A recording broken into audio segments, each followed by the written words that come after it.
अनुराग हमारे साथ जुड़ भी गए हैं, उनसे समझते हैं गृह मंत्री के इस दौरे के बारे में। अनुराग, आप बताइए उनके लगातार हो रहे इन दौरों के पीछे इसके मायने जो है वो कैसे समझे जाएं, और दूसरा जो नाराजगी की बात वहां पर कही जा रही है, ये कहाँ किस तरह की नाराजगी है? और क्योंकि आपके पीछे हम कटआउट्स भी देख रहे थे, वहां पर मुख्यमंत्री का कटआउट नहीं नजर आ रहा है।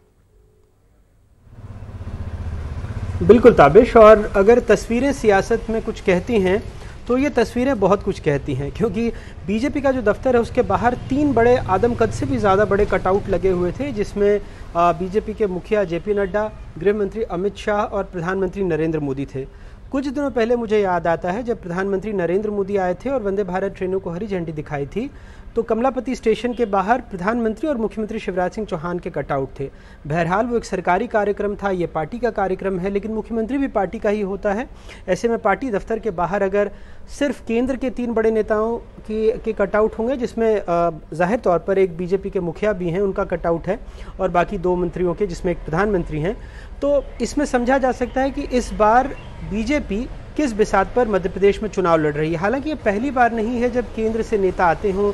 हर चुनाव में केंद्र से नेता आते हैं, लेकिन इस बार दारोमदार ऐसा लग रहा है कि केंद्र के नेताओं पर ही है। जो आप नाराज़गी की बात पूछ रहे थे, तो कुछ दिनों पहले का एक वाकया है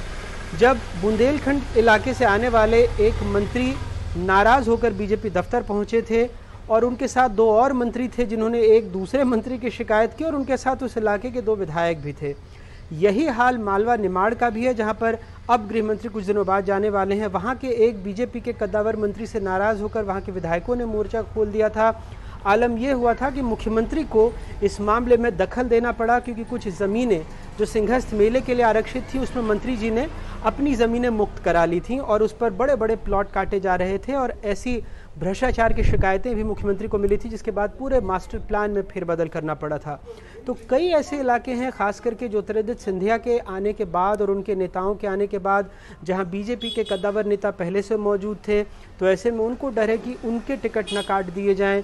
तो बहुत सारा वार प्रतिवार बीजेपी के भीतर भी हो रहा है, और इन सब को साधने के लिए देखिए कांग्रेस ने भी अपनी एक रणनीति बना रखी है। उनका मिशन 66 है। मिशन 66 का मतलब वो 66 सीटें हैं जिसमें 5 बार से ज़्यादा कांग्रेस जीत नहीं पाई है, और खुद इसकी बागडोर पूर्व मुख्यमंत्री दिग्विजय सिंह और कमलनाथ ने संभाल रखी है। क्योंकि आपको याद होगा कि कुछ दिनों पहले कांग्रेस के बड़े नेता राहुल गांधी ने ऐलान किया था कि इस बार उनका नारा 150 पार है। वैसे बीजेपी कह रही है 200 पार है, और खास करके जिन सीटों पर वो कमज़ोर रही है, चाहती है कि कम से कम 51% वोट शेयर उसका वहाँ पर हो।